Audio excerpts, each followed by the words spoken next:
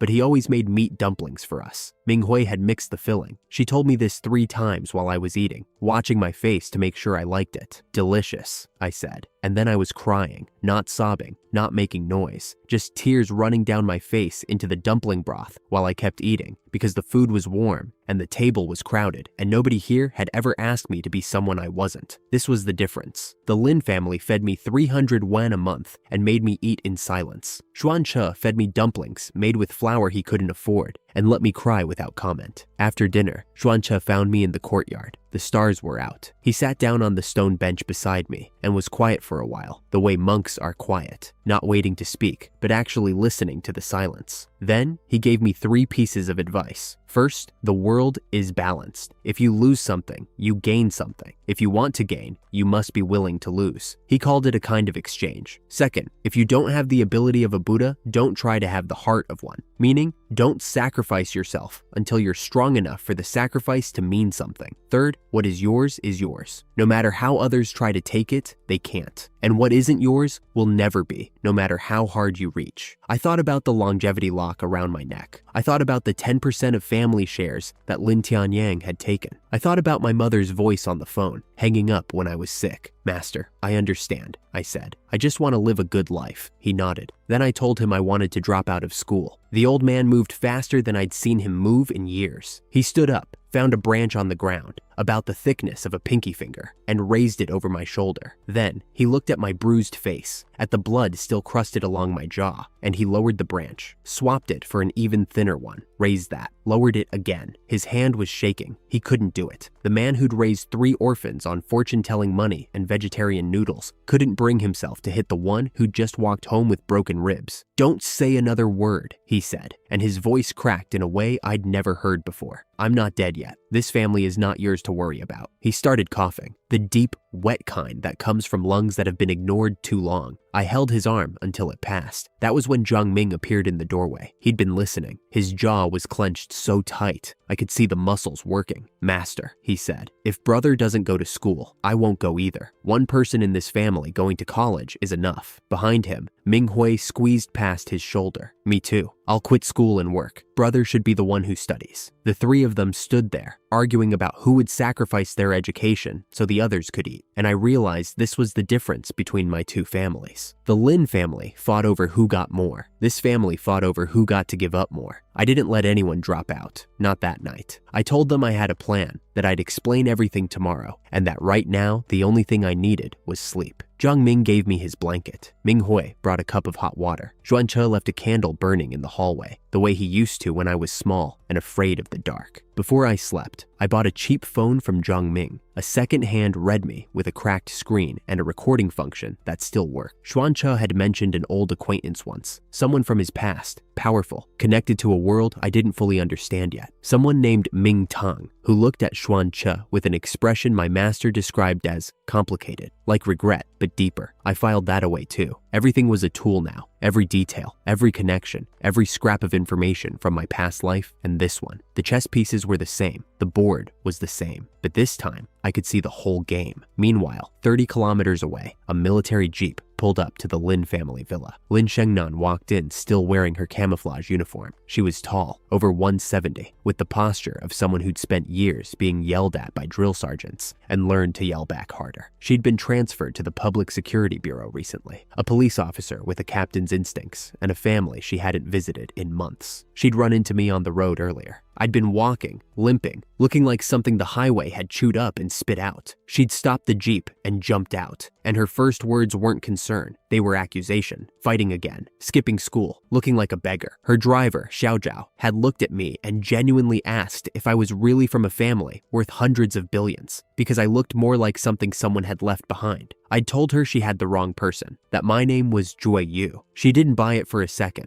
but I limped away before she could drag me into the car. Now she was at the villa, and she noticed what nobody else had bothered to notice for 4 years, the basement. She went down there out of curiosity. The family told her I was gone, that I'd signed a severance agreement, that it was for the best. She nodded, said nothing, and walked downstairs. What she found was a room with a thin mat on a concrete floor, no heater, one blanket. The walls were damp. The water heater hummed in the corner. No personal belongings except a math textbook I'd left behind. Spine cracked from use. Pages dog-eared at the sections on functions and geometry. 20 rooms in this house, 5 floors, and their biological son had slept here, below the storage closet, below the maid's quarters, in conditions that her training told her would violate regulations for holding a suspect, let alone housing a child. She picked up the textbook, turned it over, put it under her arm. She didn't say anything to the family that night, but she didn't forget either. The next morning, I stood at the temple gate and watched the sun come up over the mountain. The air smelled like pine and incense and old stone. Behind me, I could hear Xuanche sweeping the courtyard. Jiang Ming was doing push-ups in the side hall. Ming Hui was humming while she boiled water for tea. "Master," I said, when Xuanche passed behind me with his broom. "I'm home, and I'm never going back." He didn't stop sweeping, just nodded once, the way he did when something was exactly as it should be. Jiang Ming came out, still breathing hard from his exercises. "Whatever you're planning, brother, I'm in." Ming Hui appeared with a cup of tea she'd made too strong. Me too, obviously. I looked at the mountain. The temple was falling apart. Xuanche was sick. We had no money. The Lin family thought I was gone for good, erased, forgotten, filed under problems solved. They had no idea what was coming. None of them did. The plan came to me before breakfast. Xuanche was already awake when I walked into the courtyard. He shouldn't have been. His cough had kept him up past midnight, and at some point during the night, I'd heard him get up twice to boil water. But there he was at dawn, standing by the kitchen door with an envelope in his hands. He held it out like an offering. Inside was money, 4,000 or 5,000 yuan, crumpled bills he'd earned delivering food to construction sites while pretending his lungs weren't filling with fluid. "Take it," he said. "Use it for school." My throat closed. This man looked 60, but wasn't yet 50. His body was a catalog of things he'd ignored so his children could eat. And now he was handing me what might have been 3 months of saved income, the way you'd hand someone an umbrella, casually, as if it cost him nothing. "Master, I have money. I'm grown up now." He looked at me with those monk's eyes, patient, ancient, slightly amused. "You have money? Are you planning to walk to school again?" I took the envelope. Not because I needed it. I'd put it under his pillow later, along with everything else, but because refusing would have hurt him more than any beating Lin Yuan ever gave me. Then came the ambush. Zhang Ming shuffled in first, yawning, rubbing his eyes, holding out a crumpled wad of bills. Behind him, Ming Hui appeared with her own handful, smaller bills, coins mixed in, the wages of a 14-year-old who tutored other kids to pay for an old man's medicine. Brother, take it. I earned it doing deliveries. Me too. I have some saved from tutoring. What are you doing? I said. Running a charity? Am I that pitiful? They both flinched. Then Zhang Ming set his money on the table. Ming Hui stacked hers on top, and they retreated before I could throw it back at them. The whole operation took less than 30 seconds. Coordinated, practiced, like they'd rehearsed it. I stood in the kitchen looking at the pile of money on the table. Maybe 7,000 yuan total, earned by an old monk, a delivery boy, and a child tutor. And I thought about the Lin family dining room, where 20,000 yuan worth of sea cucumber and bird's nest went on the table every week for a boy who wasn't even theirs. I kept 100 yuan, put the rest under Xuanche's pillow. Then I made a decision. That evening, after Xuanche had served his last customer and swept the courtyard for the third time, I gathered everyone at the stone table under the ginkgo tree. Zhang Ming sat on a stool he'd dragged from the kitchen.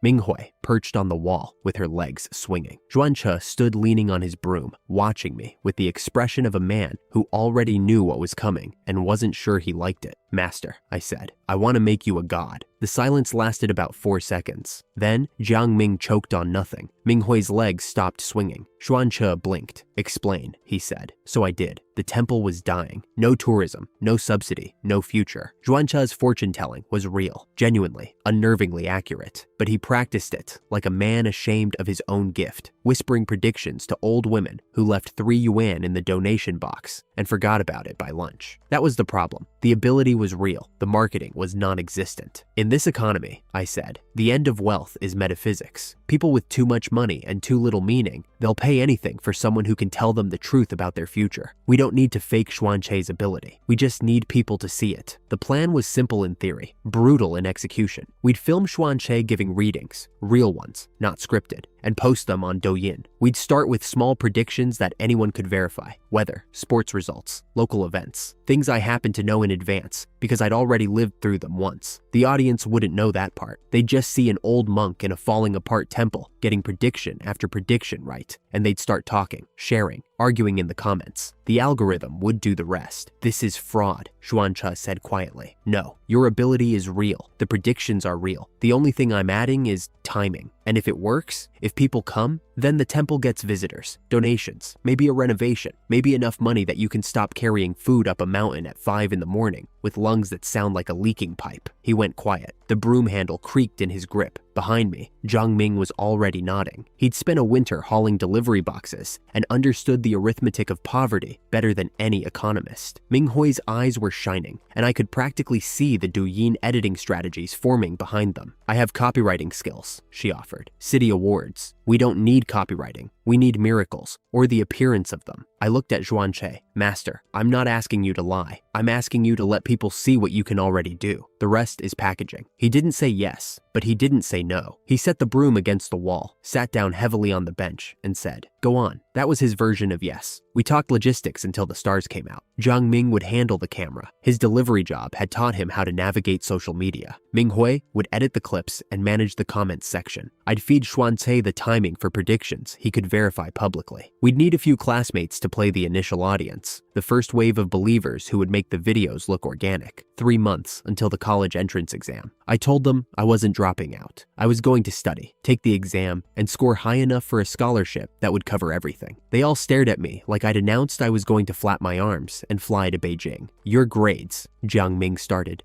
My grades were bad because I was sleeping in a basement and getting beaten every week. That problem has been solved. Ming Hui grinned. Xuanche looked at me for a long time, and something in his expression shifted. Not hope exactly, but the cautious predecessor of hope. The way you open a door, just an inch to see if there's light behind it. School was strange. No, 27. Middle school sat at the bottom of every ranking in Hangzhou. The kind of school where teachers had given up pretending, and students had given up caring. And both sides had reached an unspoken truce based on mutual indifference. In my past life, I'd spent 3 years here invisible. Bad grades, no friends, No one who noticed when I missed a week because the bruises on my face were too visible to explain. That was over. The first person I saw was Zhang Shi. He hit me like a freight train of enthusiasm. 100 kilograms of sweating, grinning best friend who'd apparently sprinted across the entire campus the moment he spotted me. Zhang Shi was fat, loud, pockmarked, and the most aggressively loyal person I'd ever met. His father owned Sihai Restaurant, the biggest seafood place in the East District, which meant Zhang Shi always had food and always wanted to share it. "You run fast," he gasped, bent over, hands on his knees. "I chased you all the way from the gate. I wasn't running. You're just slow." He laughed, like that was the funniest thing anyone had ever said. Then, he launched into a pitch. His father's restaurant had wedding banquets booked for tomorrow, and they needed extra hands. 5 hours of work, 1,000 yuan. That's generous, right? I negotiated that for you personally? Something cracked behind my forehead, sharp, blinding. A flash of images I didn't ask for. Sihai Restaurant, the kitchen, a gas line corroded at the joint, fire, an explosion that peeled the roof back like a tin can, 37 dead in my past life, Zhang Shi's parents among them, the event that destroyed his family and turned him from a rich kid into an orphan overnight. The headache passed in seconds. I blinked, steadied myself against the wall. "You okay?" Zhang Shi asked, his smile fading. "Fine, just a headache." I looked at him, this loud, generous, ridiculous boy who had no idea what was coming for his family. In my past life, I'd been too beaten down to warn anyone about anything. This time would be different, but not yet. The explosion was months away. I needed to time this perfectly. Warn him too early, and he'd think I was insane. Warn him too late, and he'd be dead. I filed it away, another piece on the board. "I'll take the job," I said. The second person who noticed me was Li Rushan. She sat 2 rows ahead in our homeroom, tall and straight back, with the posture of someone who'd learned early that looking confident was the first defense against being poor. Her uniform was clean but faded, washed too many times. She scored 692 on the last mock exam, which was 30 points higher than anyone else in the school, and she did it while working a part-time job and cooking dinner for her mother every night because her father had disappeared 3 years ago. She looked at me when I walked in, not a glance, a look, the kind that starts at your face and works down and back up, cataloging every change. In my past life, I'd barely registered on her radar, a ghost in the back row, but something about me was different now, and she could see it. "You look taller," she said. I stopped crouching. A flicker of something crossed her face, not a smile. The ghost of one, quickly killed. She turned back to her textbook. I sat down and opened my physics book. In my past life, I'd scored 412 on the college entrance exam, barely enough for a 3rd-tier vocational school. This time, I knew every question that would appear on the test. Not because I was smarter, because I'd already taken it. The teacher handed back last week's mock exam. I'd scored 738. The teacher looked at me like I'd pulled a rabbit out of a hat. Zhang Shi slapped my back so hard my ribs protested. Li Rushan turned around again, and this time, there was no ghost. She smiled, small and real, and said nothing. 30 kilometers away, Lin Shengyan was not smiling. She'd stayed for dinner at the villa, a welcome banquet technically, the family's way of celebrating her transfer to the Public Security Bureau. But the dinner had gone wrong almost immediately. Every dish went to Lin Tianyang first. Lan Lin spoon-fed him sea cucumber. Lin Xiaotong offered bird's nest for his brain. 5 adults orbiting one teenager like he was the sun, and Lin Shengnan sat there with her chopsticks in the air, watching this circus and thinking about a boy who'd walked 50 kilometers on broken ribs with nothing but steamed buns in his bag. She ate a small bowl of white rice, no dishes. Then she stood up. "If I don't sit back down and finish this meal," she said to the table, "will you kick me out of the family too? The way you kicked out Lin Yu?" Silence, the kind that sounds like glass about to break. Lin Yuan slammed his chopsticks down, started lecturing about respect, about hierarchy, about how he was still the one who called the shots in this family. Lan Lin jumped in,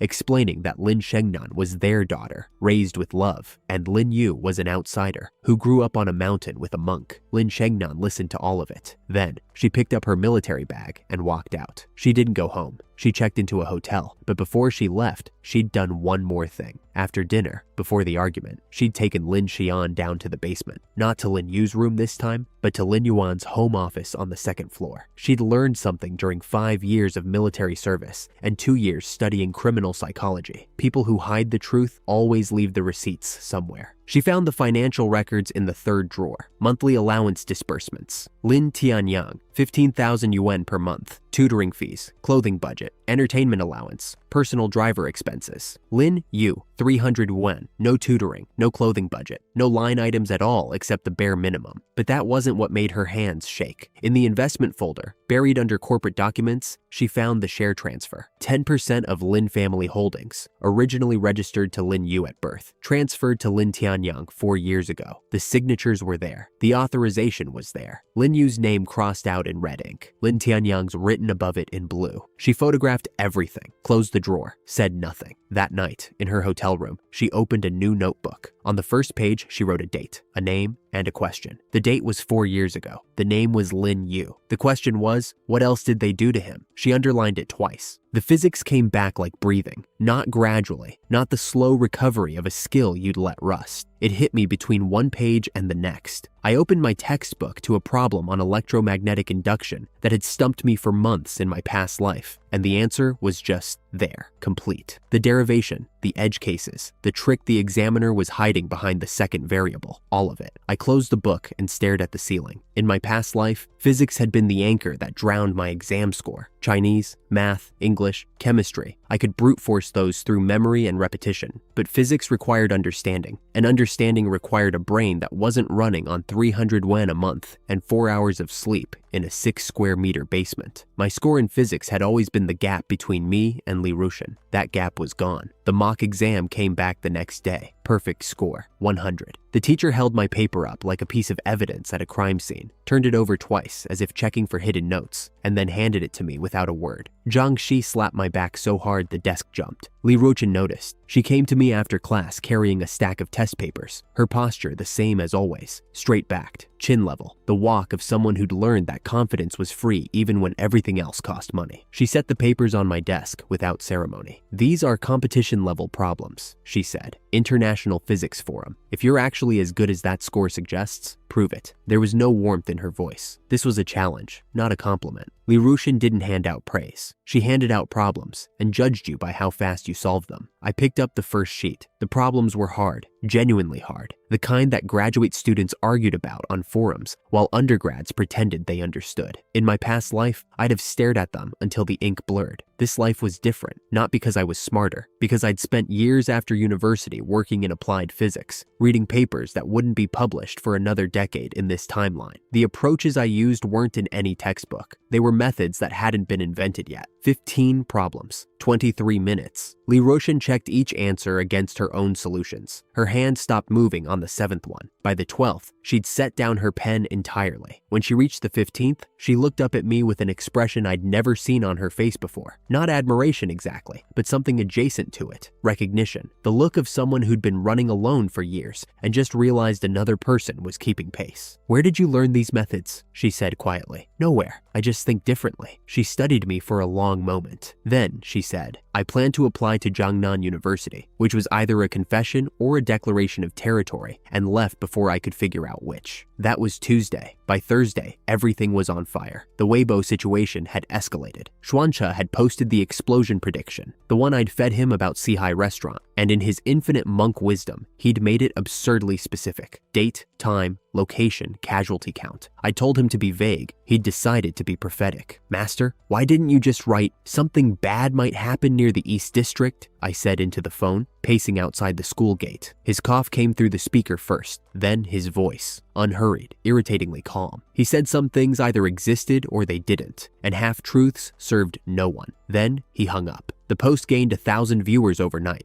before I managed to report it myself and get it taken down. It vanished without consequence. Xuan Che's account had barely 20 followers, but the seed was planted. People had seen it. When the explosion actually happened, they'd remember. That was the plan. But plans have a way of becoming irrelevant when someone you care about disappears. I noticed Li Rushin was gone during afternoon class. Not late. Gone. Her seat was empty. Her bag missing. She'd been in homeroom that morning. I'd seen her, quieter than usual, with something red around her eyes. That might have been tears, or might have been nothing. I hadn't asked. That was the kind of thing you didn't push with Li Rushin. By the time the last bell rang, she still hadn't appeared. I went to the girls' dormitory. The supervisor blocked me at the entrance. No boys allowed. Standard procedure. But a roommate came down and told me what I needed to know. Li Rushin had taken clothes. She'd been crying. She'd left without telling anyone where. I called her phone, no answer. Called again, no answer. I called 100 times over the next 2 hours, standing outside the school gate as the sky turned orange and then gray, watching the clock in my head count down the hours to the sea-high explosion while my hands wouldn't stop dialing. Then I saw her, not Li Ruchen herself, the blonde girl from the internet cafe, the punk manager with the eyeliner, and the attitude who'd teased me about taking a nap in her room. She was walking north with a metal pipe in one hand and 2 skinny thugs trailing behind her like praying mantises in leather jackets. Her face was different now, not flirtatious, hard, moving with purpose. Something in my stomach turned over. In my past life, the internet cafes and billiard halls around number 16 middle school were controlled by a local crew that worked for a man named Wang Ermao. Wang Ermao was mid-level, a collector, an enforcer, the kind of criminal who took orders from bigger criminals and passed the pressure downward. He'd used students as leverage before. Kidnapped one 3 years ago, a girl, held her for 2 days until her father paid up. Li Ruchen's father owed people money. Everyone knew it. He'd disappeared 3 years ago and left his family with nothing except debt. The kind of debt that didn't go away because the man who owed it had vanished. I followed the blonde girl. The warehouse was at the end of an unpaved road behind the old textile district, the kind of building that existed specifically so bad things could happen in it without witnesses. 2 men at the entrance, smoking cigarettes. No lights inside except a bare bulb swinging from a wire. The blonde girl went in. The thugs went in. I crouched behind a pile of rusted pipes and counted. 5 people inside, maybe 6. Li Ruchen in there somewhere. No weapon, no backup, no plan. I went in anyway. The door wasn't locked. The hallway stank of mildew and cigarette ash. I could hear voices, male, bored, the particular tone of men waiting for something they'd been promised. At the end of the corridor, through a doorway with no door, I saw her. Li Ruchen was sitting on a metal chair with her wrists zip-tied behind her back. Her school uniform was torn at the shoulder. There was a bruise forming on her cheekbone and a small mark under her nose. Her eyes were open, dry, furious. She hadn't been crying, not here. Whatever tears she'd shed at school were finished. What remained was pure, compressed rage. Wang Ermao's men hadn't touched her beyond the restraints. They were waiting for instructions, or payment, or me. I stepped into the room. 4 men turned. The blonde girl was leaning against the far wall with her pipe,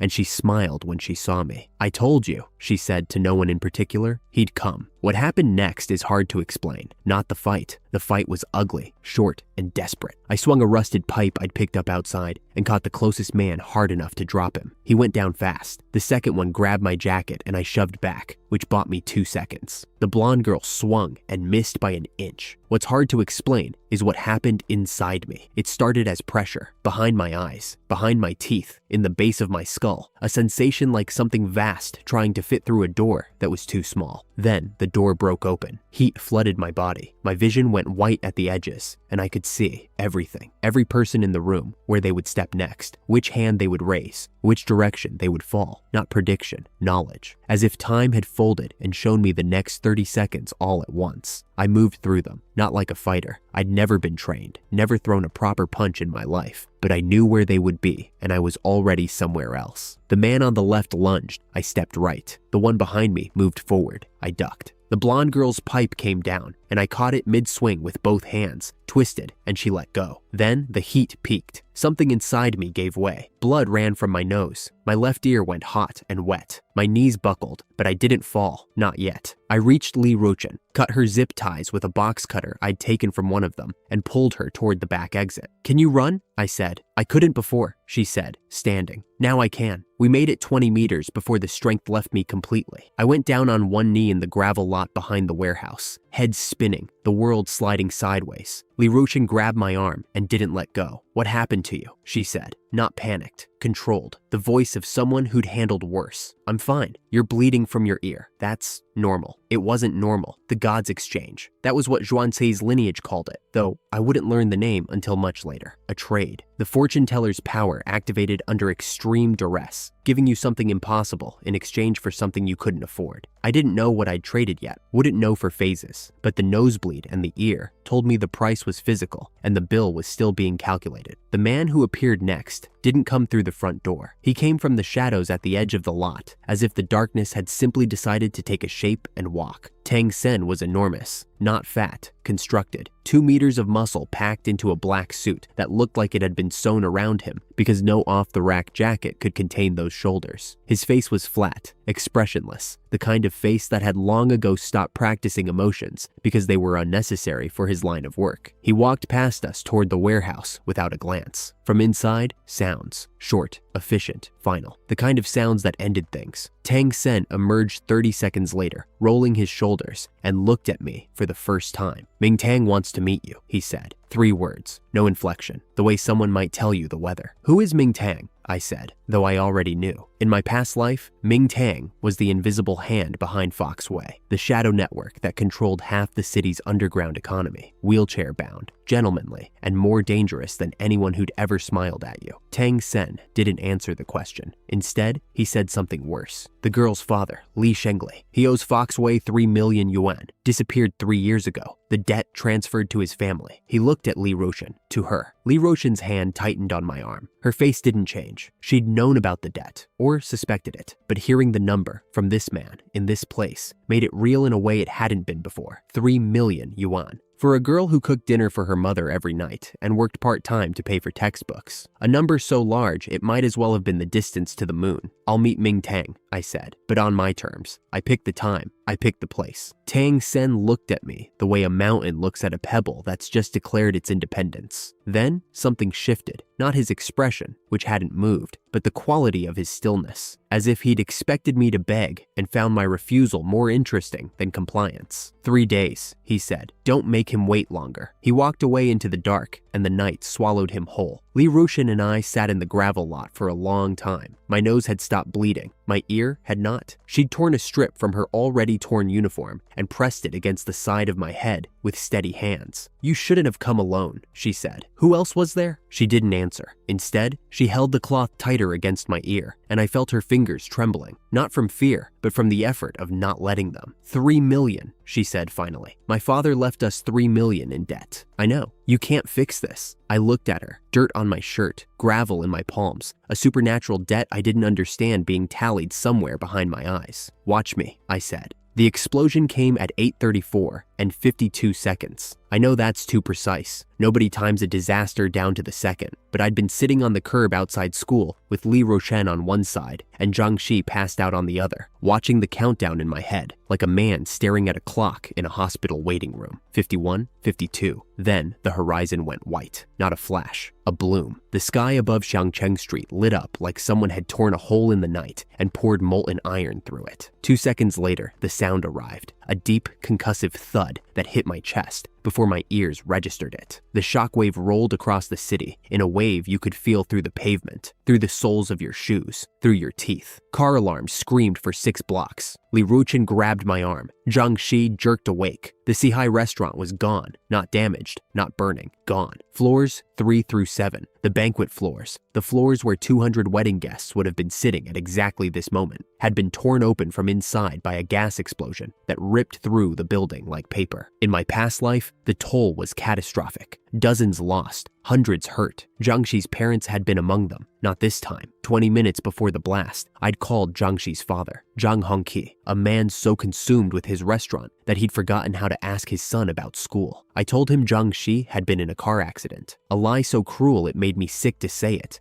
But cruelty is faster than persuasion, and I had 20 minutes, not 20 hours. Zhang Hongqi had grabbed his wife and driven toward us. They were 2 miles out when the shockwave flipped their car, but they were alive. The car rolled into a ditch. They crawled out. Zhang Hongqi stood on the side of the road, trembling, staring at the column of black smoke where his livelihood used to be. Alive, shaken, but alive. Zhang Shi didn't see it that way, not at first. He came at me with tears and spit and dirt still clinging to his swollen face from the warehouse confrontation, grabbed my collar with both fists, and told me I'd done it. The bomb, the explosion. He said I'd told him to cancel the banquets, and then the restaurant blew up. What was he supposed to think? "Fatty," I said quietly. "If I blew it up, why did I call your parents to leave?" His hands loosened, not because he believed me, because the logic was undeniable. You don't save the people you're trying to kill. He let go of my collar and sat down on the curb and cried. Not about me, about the steamed buns he wouldn't eat anymore, the pig's trotters, the new clothes, Everything his family had built turned to smoke in 52 seconds. I let him cry. Some grief needs to be loud before it can be quiet. Then I called Zhuan-Che. The phone rang twice. His cough came first, wet, deep. The cough of a man whose lungs were filing a formal complaint against his body. Then his voice, thin as smoke. Do you have enough money? Something cracked inside my chest, not my ribs. Something older, something that lived underneath the strategy and the calculations and the cold pragmatism I'd wrapped around myself like armor. Master hadn't used his ability in 3 years. 3 years of careful hiding, of selling noodles, of pretending to be an ordinary old monk coughing through the seasons. And he'd used it for me. Posted that prediction on Weibo, burned his own life force to see the exact second a building would collapse. And he was asking me if I had enough money. Master, I order you, I said. My voice was steady. My eyes were not. Starting today, do not use that ability again. Not once. If I hear you've done it, I'm dropping out of school and becoming a monk. His silence lasted 5 seconds, then a small laugh that dissolved into coughing. He hung up. I sat on the curb and stared at nothing for a long time. 3 days later, the sisters came. Not the ones I expected. Lin Shengnan I'd anticipated. She was a police officer, an investigator, the kind of woman who couldn't leave a question unanswered. But she brought Lin Xian, and Lin Xian brought Lin Wanner, and together they pulled up to the school gate in a Cullinan that cost more than every building on this block combined. 3 sisters stepping out of a car worth tens of millions to confront a brother who'd been eating dried radish for 2 years. The contrast would have been funny if it weren't my life. Lin Xiaotong wasn't with them, but she'd sent instructions. I learned this later. She was the eldest, the CEO, the one who kept the machine running. She didn't come because coming would mean choosing a side. Instead, she'd told Lin Shengnan to ask the questions she herself couldn't. Lin Xian reached me first. She looked at the bruises on my face, the lumps on my head, the marks I hadn't been able to hide, and her opening line was a lecture. Could I not just calm down? Did my monk father not teach me basic manners? Was this how I planned to spend my future? Brawling in alleys and flunking into a vocational school? She said all of this while wearing a designer blazer that cost more than my yearly living expenses. I let her finish. Then I said, Ms. Lin, what does it have to do with you whether I fight or go to a vocational school? We have a signed agreement. You and I are strangers. Lin Shengnan stepped in before the temperature dropped further. She was calmer, more careful. She crouched slightly to look at my face and asked if I was all right. Then she asked the questions, the real ones. Did I really eat the dog? Did I really steal Lin Tianyang's watch? I stretched out my hands, wrists together, as if waiting for handcuffs. Yes, officer, all of it. I ate the dog, stole the watch, and while we're confessing, I probably started the Tang dynasty. Arrest me. The sarcasm landed like a slap. Lin Wanner, third sister, the folk singer with millions of Douyin fans and an innocent face that hid genuine confusion rather than cruelty, tilted her head and asked the question that broke everything open. But Xiao Yu, she said, her sweet voice cutting through the tension like a child asking why the sky was blue. If you really did all those things, why did the family only give you 300 won a month? Nobody answered. The silence weighed more than the Cullinan. That was when Li Ruchen stepped forward. She'd been standing behind me, not hiding, observing. Li Ruchen didn't jump into fights she hadn't measured first, but she'd measured this one, and the calculation was done. You're his sisters, she said. Not a question, an accusation shaped like a statement. And you didn't know your own brother is allergic to dog hair? Lin Shengnan's face went white. Severely allergic, Li Ruchen continued, her voice flat and precise. Contact with dog hair triggers a full immune response. Hives, respiratory distress, swelling. It's documented. Medical records exist. I've seen them. She paused to let that land. Your family accused him of killing a dog, cooking it and eating it. A boy who can't be in the same room as a dog without his throat closing up. Lin Xian's mouth opened. Nothing came out. Lin Shengnan took 2 steps back. Her hand came up to cover her mouth. I watched her eyes do what a detective's eyes do. Re-examine every piece of evidence. Rerun every assumption. Recheck every conclusion she'd ever drawn about me. And one by one, like dominoes made of glass, they shattered. She remembered. I could see it happening. A specific memory surfacing. The time I'd had a reaction at home and no one had taken me to the hospital. The time I'd been in the same room as Coke the British Shorthair and my face had swelled up and Lan Lin had told me to stop being dramatic. She'd been there, she'd seen it, and she'd forgotten. Because the family narrative was louder than her own eyes. Lin Shengnan turned away. Her shoulders shook. When she got into the Cullinan, she was crying. Silent furious tears that a police officer sheds only when the evidence proves she was wrong about everything. Lin Xian followed her, stunned, still processing. But Lin Wanner stood there a moment longer, looking at me with those wide, confused eyes. "Xiao Yu," she said softly. "What else did we get wrong?" I didn't answer. She didn't need me to.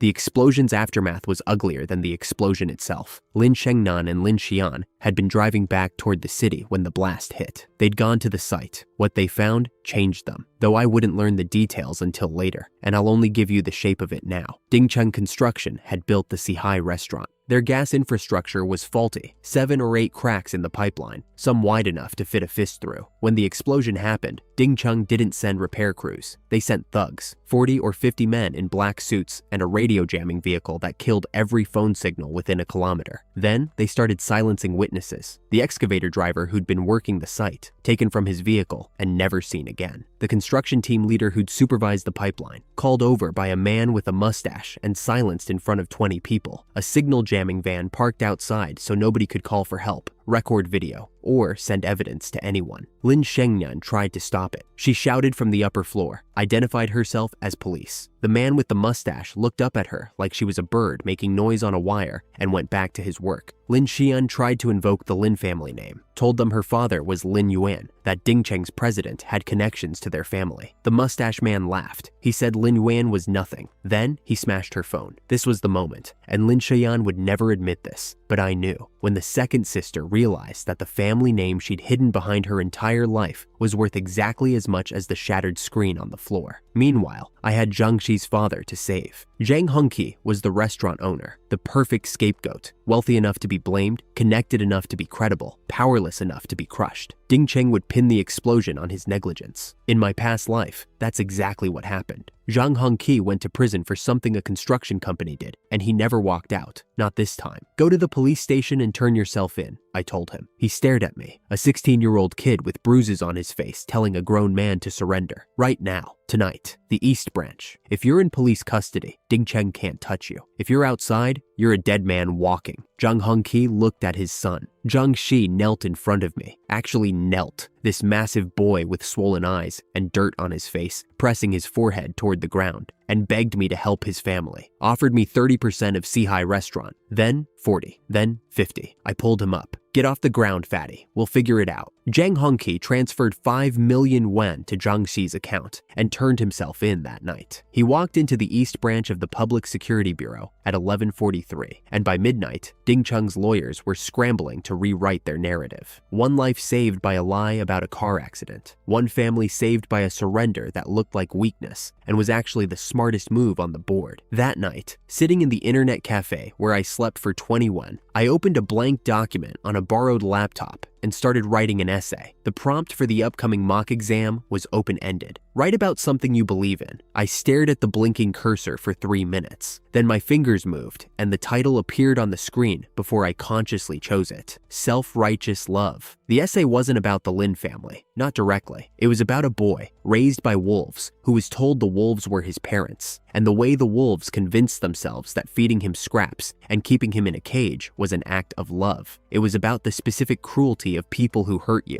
and then demand gratitude for not hurting you worse. It was about 300 yuan a month and a basement room and a family dog that a boy allergic to dogs was accused of eating. It was the most honest thing I'd ever written, and it was a bomb with a delayed fuse, one that wouldn't detonate until Lin Shengnan read it aloud to the family months later. But that night, I just wrote it, word by word, in a 20 yuan internet cafe, while my ear still ached from what the gods' exchange had taken, and the longevity lock hung cold against my chest. And somewhere across the city, men in black suits were silencing witnesses to protect a company that couldn't be bothered to install a gas pipeline properly. I wrote the essay. I saved it. I closed the laptop. Then I counted the money Xuan Che had secretly transferred to my account, and I cried for the second time since being reborn. The morning after the explosion, I woke up in a hotel room that smelled like clean sheets and somebody else's money. Zhang Xi had booked 2 rooms, one for Li Ruchen, one for the 2 of us. He'd also, apparently, gone shopping at 6 in the morning because laid across the foot of my bed was a new outfit. Denim jacket, dark jeans, a black t-shirt that didn't have a single hole in it. The tag said 3,800 yuan. more than a year of my monthly allowance, spent on clothes I hadn't asked for. "We're brothers," he said when I tried to refuse. "Don't be weird about it." So I wore them. They fit wrong, too new, too clean, like putting a frame around a painting that didn't deserve one. But the bruises from last night's confrontation were already fading. God's exchange had a side effect nobody warned me about. My body healed faster now. Not superhuman, but faster than a boy who weighed under 100 pounds had any right to heal. The broken finger I'd gotten at the Golden Fox building, I'd reset it myself in a back alley with a strip of denim and a zongzi string, biting down so hard my molars ached. It was already stiffening into place. Lee Rochin showed up at our door with wet hair and red eyes. She'd been crying again, not loudly, not the kind of crying that asks for attention, but the kind that happens in hotel bathrooms when you think nobody can hear you through the walls. "I'm taking 10 days off school," I told her over breakfast. Congee, fried dough sticks, soy milk, a breakfast that cost more than my usual weekly food budget. "Stay on campus. Don't leave for any reason." Her chopsticks stopped. "Then I'll take leave too. Wherever you go, I'll go." "No." She stared at me. Her eyes reddened again. Then she said something that cracked the armor I'd spent 2 lifetimes building. "Lin Yu, I'll definitely earn lots of money in the future. I'll become the best urologist in Hangzhou. I'll earn so much, you'll never have to worry about money again." A 16-year-old girl, $3 million in family debt, hanging over her head like a guillotine, promising to save me. Zhang Shi made a joke about booking her first appointment in advance. She threatened to cut off something he'd miss, and I sat there with my congee getting cold, thinking about how strange it was that the people who owed me nothing gave me everything, while the people who owed me everything gave me 300 yuan a month and a basement room. Before heading to the Golden Fox building, I had unfinished business. The night before, while Tang Sen's convoy of 20 Hummers had turned the explosion site into a parking lot for the underworld, I'd done something that the comments section would argue about for weeks. Something I'm not sure I'd do again. Something I'm not sure I regret. Here's what happened.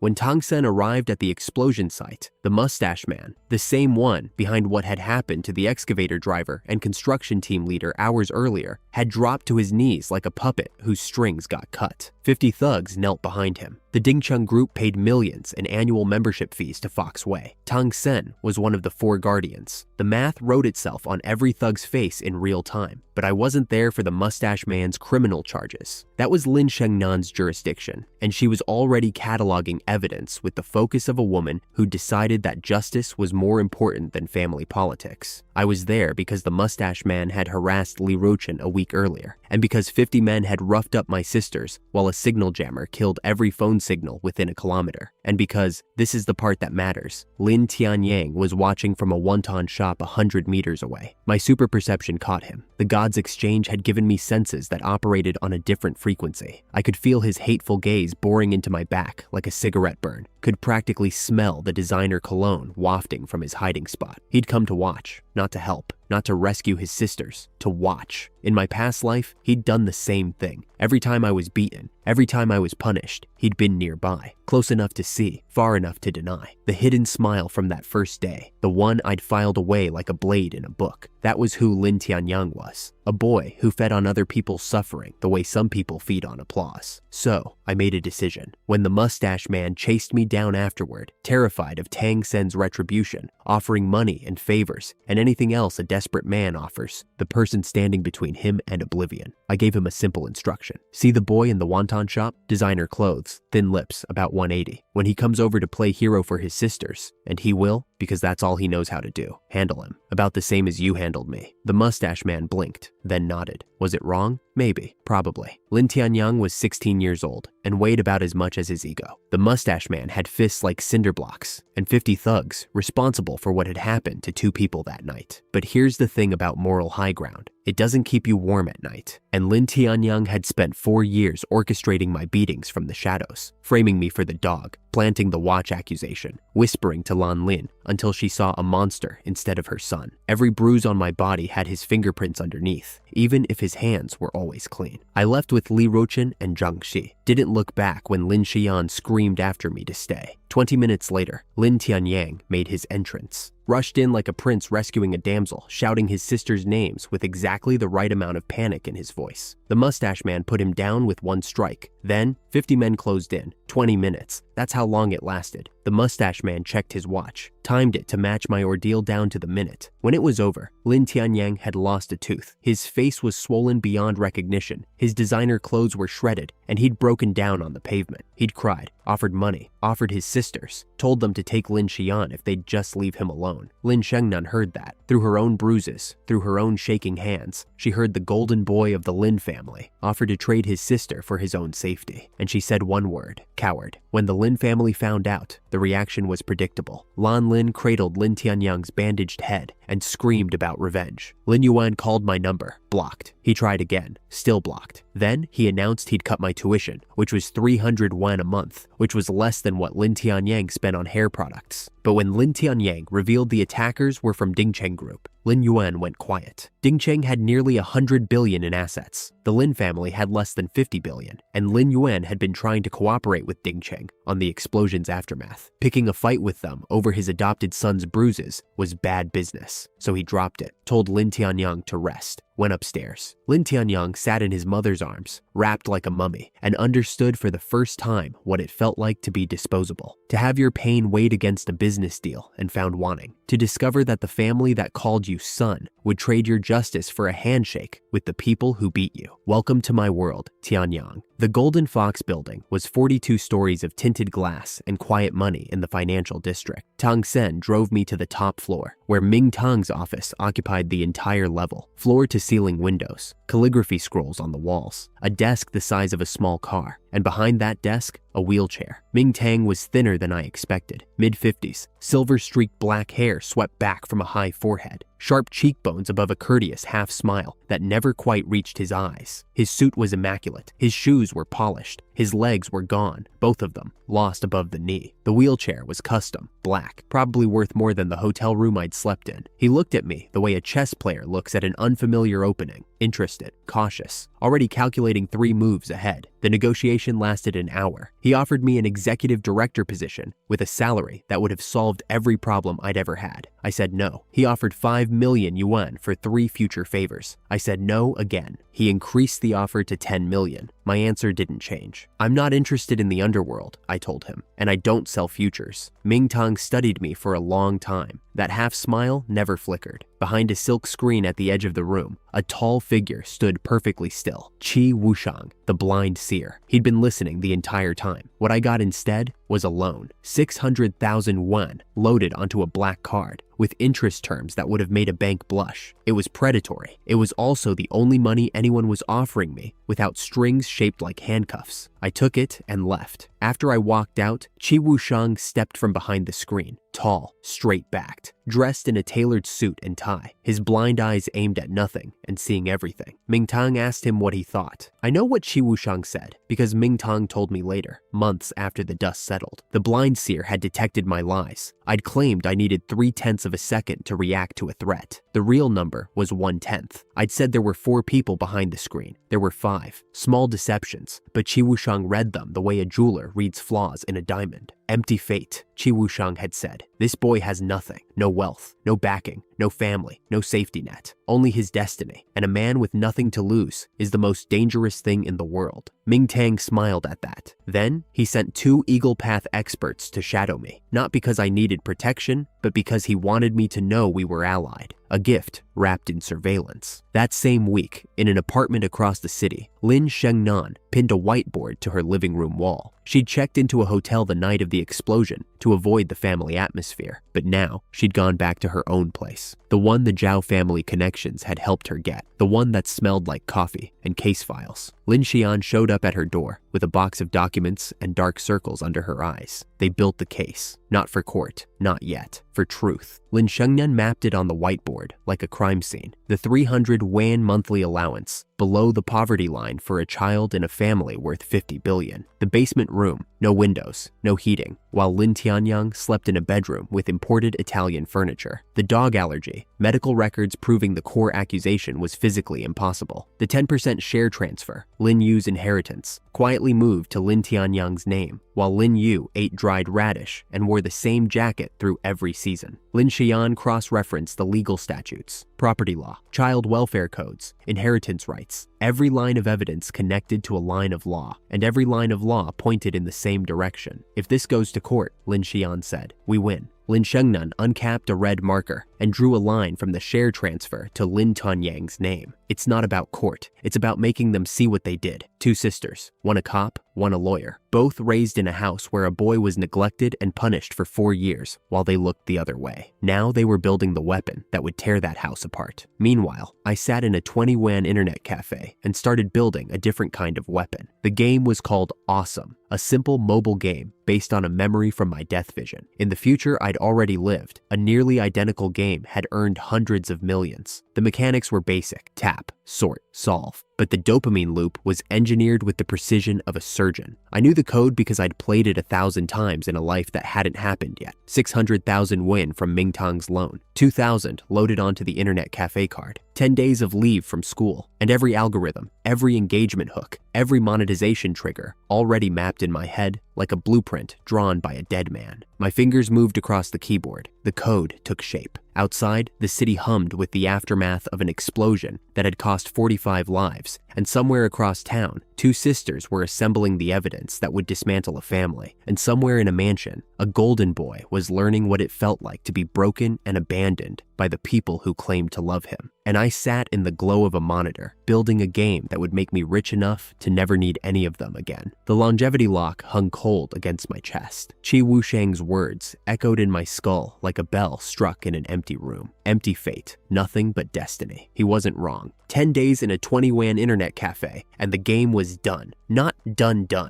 enough. The code for Awesome was clean. The dopamine loops were engineered to the millisecond, and the graphics outsourced to a hacker I'd found online. Username Hacker Xiaohui, whose profile signature was a line from my master's teachings, were polished to a shine. The hacker quoted me 8,000 and a 4-day deadline, paid in Bitcoin. Efficient, no questions. Something about her typing cadence felt familiar, like watching someone chop vegetables the way you were taught to chop vegetables. But I filed that thought away and submitted the game for review on WeChat's mini program platform. 1 week for authorization, 22 days until the loan repayment. The math was tight, but the math was always tight. While the game waited for approval, the prophecy exploded. Here's what happened. 5 days after the Sihai restaurant disaster, the signal jamming lifted and the internet caught fire. 45 lives were lost, 328 were hurt, and buried in the noise of conspiracy theories and grief, someone found a Weibo post, Xuanche's post, the one I'd fed him from future knowledge. Names, dates, crimes, every detail of Dingcheng Group's involvement laid out like a police report written before the crime happened. The post had been blocked initially, but Lin Shengnan, working her own investigation, had used technical contacts to get it unblocked. Within an hour, it had 10 million views. Within 2 hours, 100 million. 100 million views. The number sat in my chest like a second heartbeat. The internet doesn't forgive, and it doesn't forget. People dug. Journalists dug. Provincial authorities, who'd been quietly pressured by Ding Cheng's political connections. Gao Yinglong was a member of the Municipal Political Consultative Conference and Deputy Secretary General of the Provincial Chamber of Commerce, suddenly found the spotlight too bright to hide in. The Secretary of the Provincial Party Committee made a phone call, then another. Coordinated raids followed. Over 100 arrests. Zhang Jun, the mustache man, Gao Yinglong, mid-level enforcers, construction supervisors who'd authorized the gas pipeline work that cost 45 lives over a real estate scam. The official story was gas pipeline damage from illegal construction. The real story was that Dingcheng had tried to sell the Lin family polluted land from a former pesticide plant, land poisoned with toxic waste and radioactive materials. And when that scheme collapsed, the explosion was the fallout of desperate men covering their tracks. Lin Shengnan had been digging into this on her own. She'd already connected the dots. A year ago, Dingcheng had staged a fake poaching scandal to trick Lin Yuan into investing. I was the one who'd exposed that scam, saving the family from financial ruin. Lin Yuan's response at the time had been to threaten me for ruining his deal. The prophecy's accuracy was total, every prediction confirmed. And at the Golden Fox building, Ming Tang sat in his wheelchair, while Qi Wushang said 2 words that changed everything. Absolute prophecy. Qi Wushang explained that the post could only come from a fate master, a fortune teller, operating at a level so high that history recorded no more than 3 existing in any given era. Not someone who guessed well, someone who saw. Ming Tang refused Gao Yinglong's desperate request for an audience, telling Tang Sen to relay a message: accept your fate. Paying was better than losing everything. Then, Ming Tang ordered his people to investigate who Xuanche really was. The deification plan from Phase 3 had worked too well. The game launched on a Tuesday. Within the first day, 100,000 users. By the end of the week, the trajectory was clear. Projections showed 100 million users within 10 days. Revenue from platform shares alone would hit 30 to 40 million yuan. The mechanics were simple: tap, sort, solve. But the engagement architecture was built from a future that hadn't happened yet. Every monetization trigger placed exactly where human psychology would reach for its wallet. Money appeared in my account like it had always been there. More money in a week than the Lin family had given me in 4 years. More money than 300 yuan a month, multiplied by 48 months, multiplied by infinity. The first thing I did was buy a farmhouse. It sat at the foot of the mountain, below Dinghui Temple. 3 rooms, dilapidated, owned by a family that wanted out. 300,000 yuan, cash. It left me temporarily broke, but it gave us walls and a roof that no education bureau official could take away because they'd taken everything else. The temple was fenced off now, tickets required, security guards at the gate. A fat-faced monk who'd stolen Wansei's Buddhist name was sitting in the Mahavira Hall, charging 10,000 yuan per fortune reading. My master's room, the room where he'd raised me, where he'd taught me to read, where the walls still smelled like incense and flour, was locked. My belongings and Wemmings and Zhuhuis had been dumped in a woodshed on the back hill. When I called Xuanche, I heard the argument through the phone before he knew the line was connected. A woman from the Education Bureau, voice sharp enough to cut glass, demanding he vacate the side rooms, give up the Xuanche name for tourism branding, be grateful they were letting him stay at all. My master, the man who'd sold vegetarian noodles for 2 decades to feed 3 orphans, was being evicted from his own temple because a Weibo post I'd engineered made him famous. Master, I'm sorry, I said, when he finally realized the phone had connected. I didn't expect things to get this bad. He coughed. That wet, rattling cough that had gotten worse since he'd used the divination ability I'd forbidden him from using again. Don't worry about this old man. Nobody can drive me away. But they could, and they did. Not with force, with bureaucracy. The cultural and tourism department moved in like an occupying army, and my master, who had never in 60 years raised his voice against anyone with a government ID, picked up his wok and his flour bags and walked down the mountain. When I found him, he was delivering takeout on a borrowed scooter. 70 orders a day at 5 yuan per delivery. 350 yuan. He was beaming. Good news, he said, face flushed from the wind, his monk's robe tucked into his trousers like an apron. More people at the temple means more takeout orders. So we set up a stall. The vegetarian food stall opened at the temple entrance the next morning. Noodles, porridge, Buddhist health food, priced for the wealthy tourists flooding through. 121 yuan per bowl of noodles, 180 for the medicinal porridge. 5,000 yuan net profit the first day, over 10,000 the second. The fake Xuanche came by on the 3rd day. Fat head, big ears, ruddy face, shining with the confidence of a man whose aunt ran the Education Bureau and whose cousin directed the Health Bureau. He sat at our stall, criticized the food, demanded to see our health permits, and informed us that his rules were the only rules around here. I wanted to shut him up. Xuanche stopped me with a hand on my arm. The common people can't fight officials. We can't afford to offend them, so we just avoid them. We started packing up. That's when the Hummers arrived. 3 black vehicles, tinted windows, moving with the slow certainty of money and power. Tang Sen stepped out first, then a beautiful woman pushing a wheelchair, then 7 bodyguards in black suits and sunglasses, then Qi Wushang with his blind eyes aimed at nothing. Ming Tang,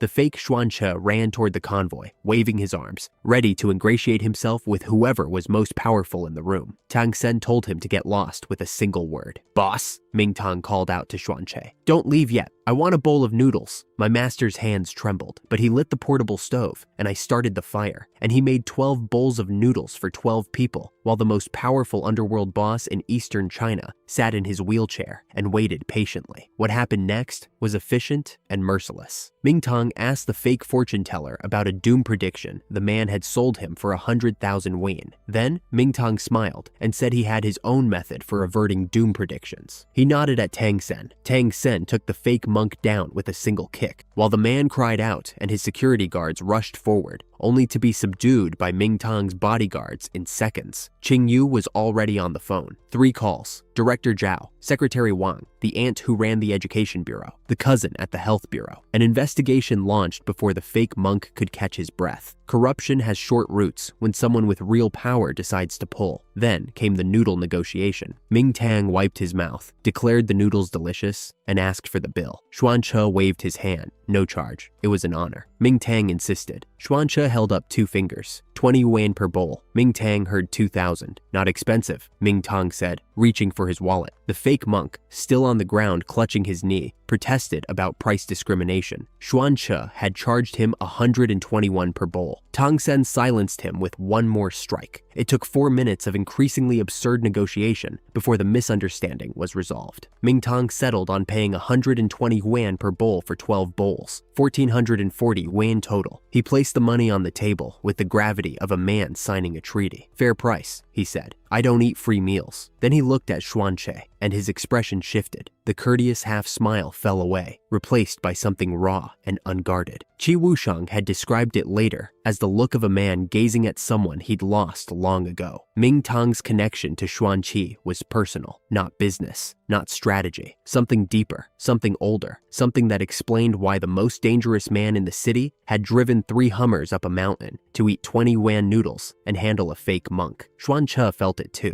He stood motionless, wooden spoon in hand, goosebumps visible on his forearms. Neither of them said a word about it. The next morning, the temple's security guards had been replaced. The cultural department head had been removed from his post, and a formal offer arrived. Would Master Xuanche like to become the official abbot of Dinghui Temple? We can't accept, I told him. We're in the eye of the storm. The abbot's seat is a target. Keep the stall. Stay small. When the game money comes in, we'll build something real. A guest house, a vegetarian restaurant chain, something that belongs to US. He nodded, slow, thoughtful. Then he smiled. When did my little apprentice become the master? Back at school, the world moved at normal speed again. Li Roshan had kept my seat warm, and my teachers placated. Teacher Yuan, whose toxic boyfriend, Zhou Haochen, I'd exposed on my brief return by calling him brother-in-law in front of her and listing the names of every club girl he'd frequented, had given me a quiet pass on the absences. She'd offered me 2,000 yuan and told me to focus on the entrance exam. She didn't know I was already richer than her family's shipping company. Zhang Shi tried to convince me to visit a nightclub called the Harem. This was Zhang Shi being Zhang Shi, his father's 5 million in his account, and his testosterone doing the thinking. I exposed his plan in front of the entire classroom by loudly asking him to describe what the harem was. A girl named Zhang Xiaoyu called him a pervert. Li Rushan handed us both physics papers. Zhang Shi did the paper. The mock exams came. Math, perfect. Physics, perfect. The teachers stopped asking questions about my absences. Meanwhile, the game's numbers climbed. 100,000, 500,000. The projection held 100 million users in 10 days, 30 to 40 million yuan in revenue. Enough to repay Ming Tang's predatory loan. Enough to repay Li Roshan's father's 3 million yuan debt to Fox Wei. Enough to fund the guest house, the restaurant, the farmhouse repairs, Jiang Ming's future, Ming Hui's education. Enough to never need 300 yuan a month from anyone ever again. The longevity lock hung against my chest as I sat in the back of a classroom, filling in physics formulas with one hand and checking revenue dashboards on my phone with the other. Outside, the Dingcheng leaders were being processed through the court system. The fake Xuanche was in a hospital bed with a damaged knee and 3 relatives under investigation. My master was selling noodles at the foot of a mountain, happier than I'd seen him in years, while the most powerful man in the underground looked at him like a man watching a sunset he knew he'd never see again. Everything was converging. The game, the money, the sister's evidence case, still building on a whiteboard in Lin Chengnan's apartment, the essay sitting in my drawer like a loaded gun. Ming Tang had invited me back to the Golden Fox building in 20 days. The loan would be due, the game revenue would be in, and somewhere in that meeting, I suspected, the truth about his connection to Xuanche would surface. Not because he'd volunteer it, but because a man who pays 1,441 for 12 bowls of 21 noodles is a man with something he can't say out loud. 20 days. Then, the next move. 20 days passed. The game hit 20 million yuan. The mock exam scores arrived on a Thursday, posted on the school's announcement board in red ink like a verdict. Lin Tianyang's name sat in the 9th row, 682 points. 3rd in his class. A respectable number, the kind of number that launches family dinners and congratulatory phone calls, and Lan Lin telling anyone who'd listen that her golden child was destined for Princeton. My name sat at the top, 738 points. Provincial Provincial first, full marks in math, full marks in physics, near perfect in Chinese. 20 points above the second place student from Mingde Senior High. The gap between me and the golden child was 56 points, wider than the distance between his score and the class average. Numbers don't argue. They just sit there, red ink on white paper, and let everyone draw their own conclusions. I didn't celebrate. Instead, I went to the Golden Fox building, settled my accounts with Ming Tong, gave him 5 million yuan for a single favor: make Li Roshen's father, Li Shengli, disappear, not dead, just gone,